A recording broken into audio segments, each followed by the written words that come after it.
Hi, my name is Nur Inshira Enida binti Nur Razali. My student ID is 2025808772.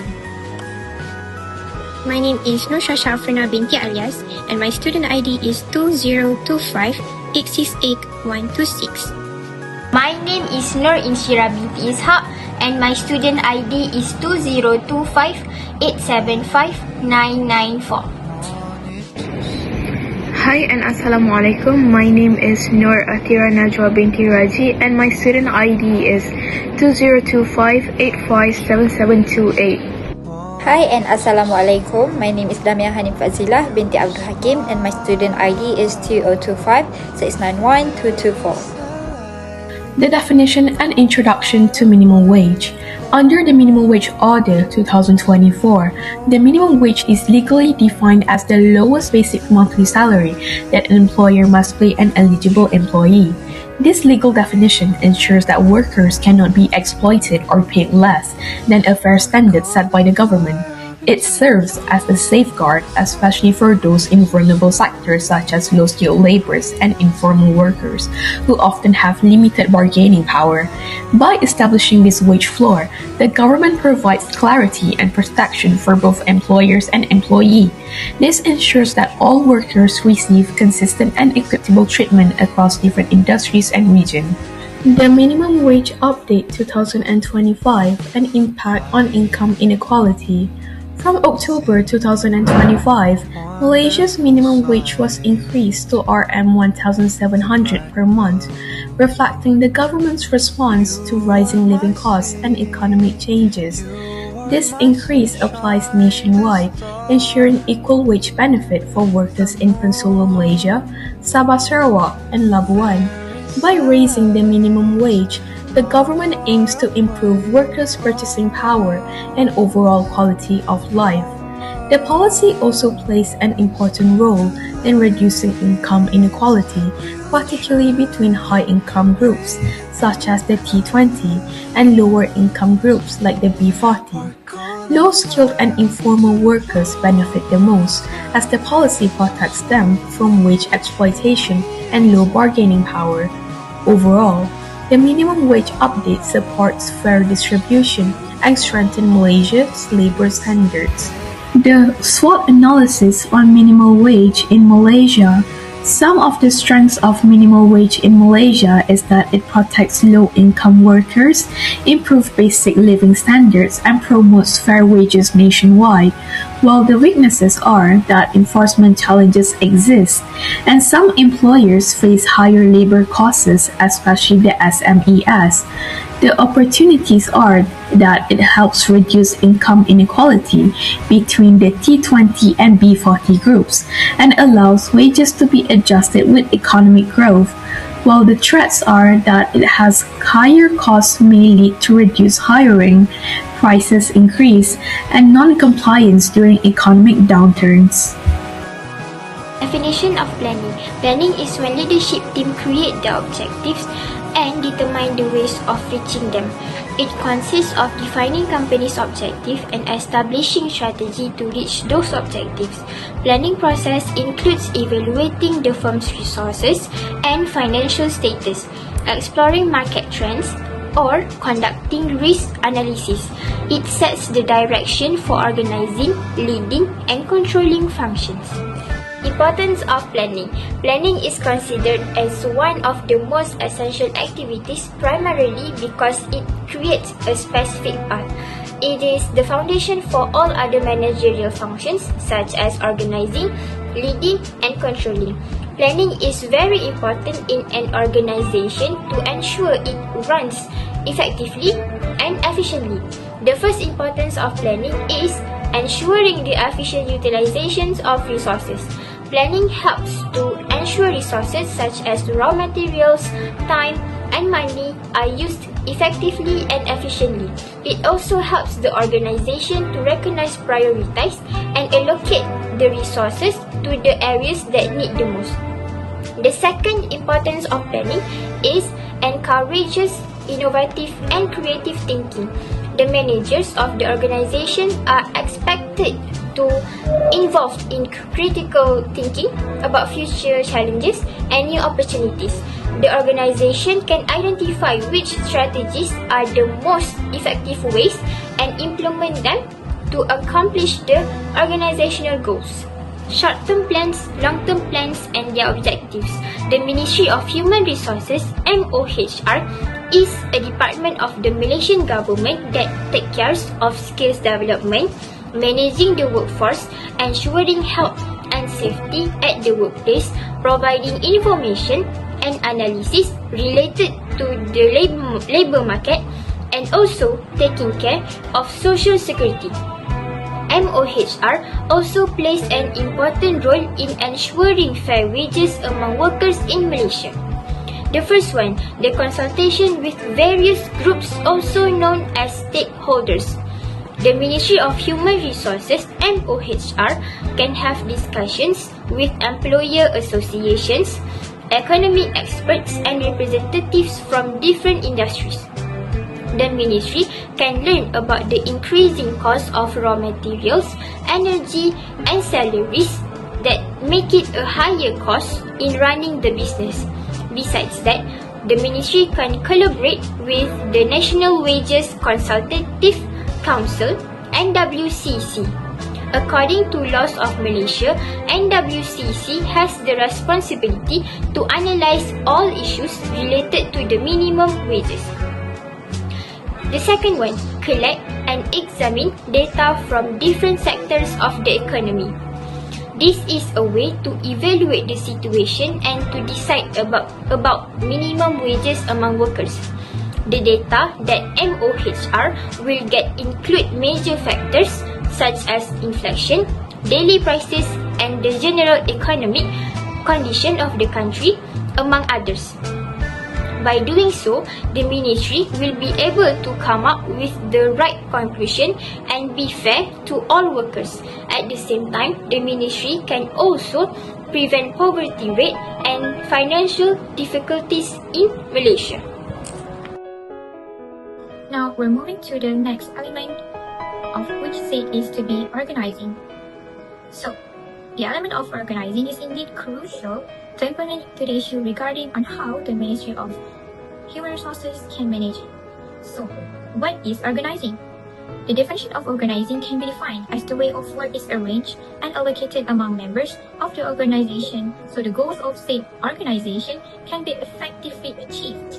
It's indeed crucial to assure the use of resources efficiently to avoid duplication of work while minimizing the cost and to encourage cooperation among organization members. So the ones that have the authority and responsible for this work is the Consultative Council, which is the study and analyzing labor market data and act as a unit to give advice to the minister regarding wage policies. So, by using this element, which is organizing, they will grouping each tasks according to the different departments, and MOHR, which is the human resources, is able to manage the issue of minimum wages more efficiently and effectively. This will ensure an organized and well-structured management around each department and resulting in a systematic and prevent overlapping tasks. Now we know the definition of organizing. Next, we should know how Ministry of Human Resource organize minimum wage in Malaysia.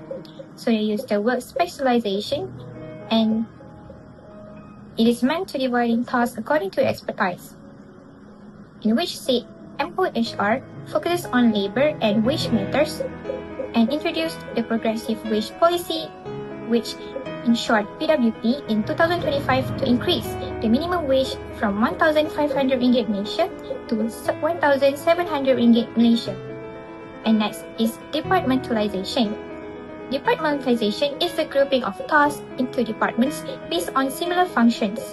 In MOHR, departments such as GTK and GPK handle specific responsibilities, allowing minimum wage policies to be managed efficiently and systematically.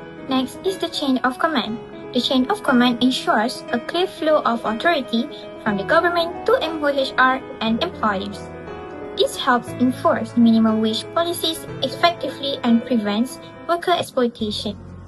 So, To conclude all of this, by using word specialization, departmentalization, and a clear chain of command, MOHR manages minimum wage policies efficiently while safeguarding workers' welfare and supporting economic growth. First of all, I will explain to you about definition decision making. So, what is decision making? Decision making is a systematic process selecting the best option based on the values and preference.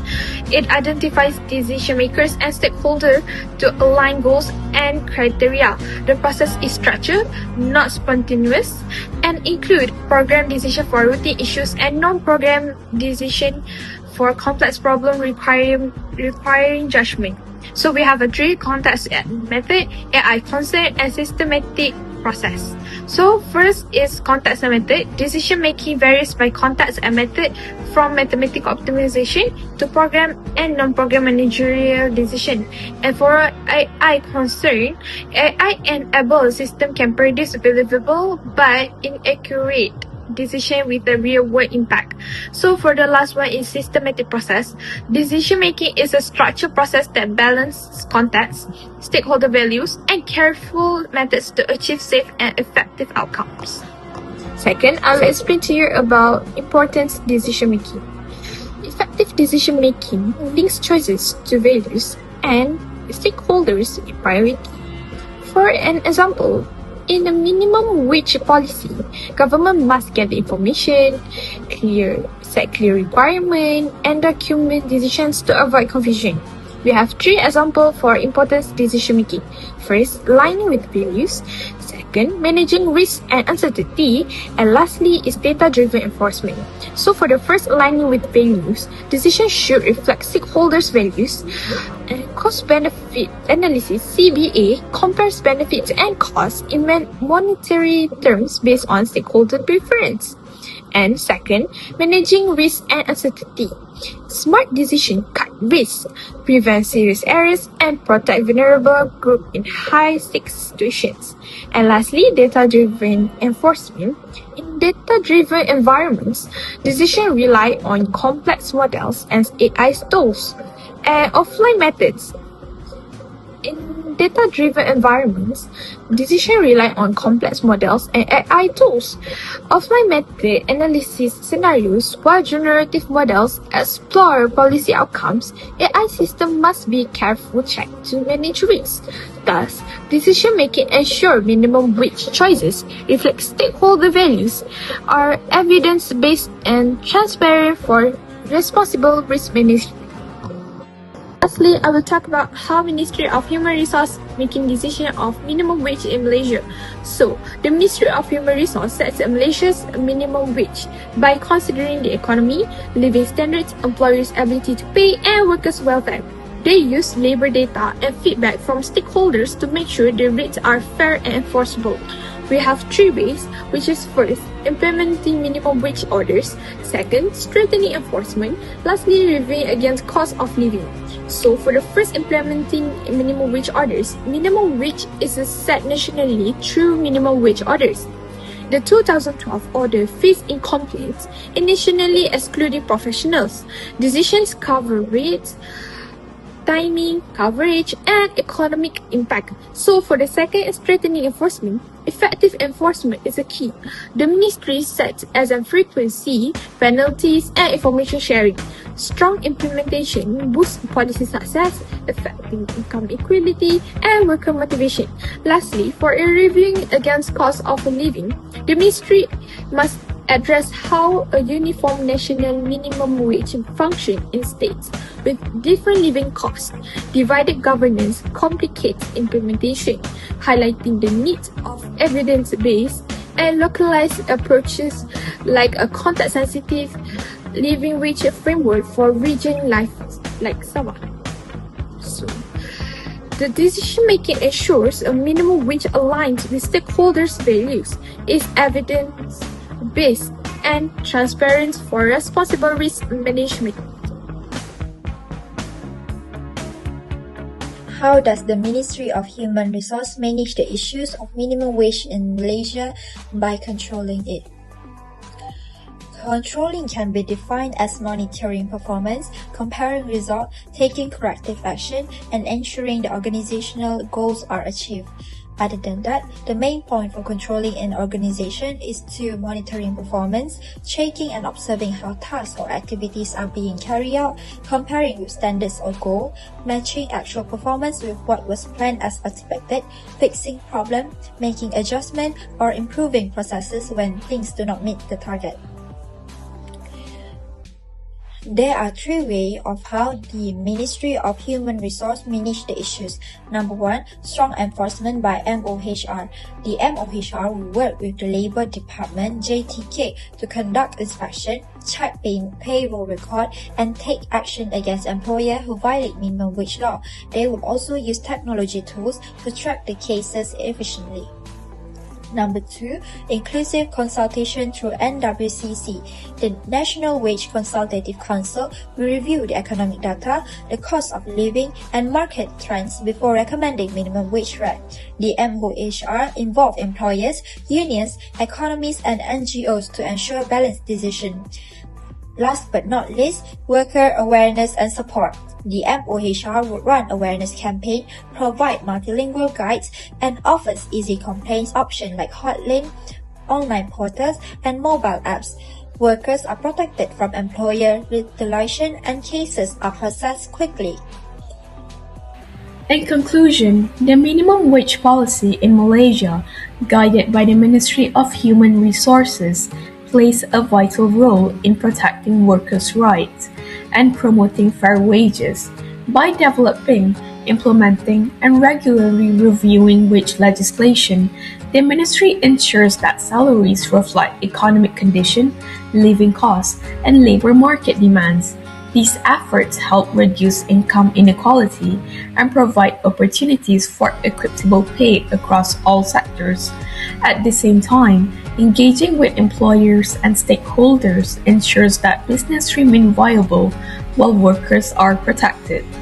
Overall, this policy has created a more transparent and accountable labor environment, strengthened social equity, and contributed to a more stable and productive workforce for national development.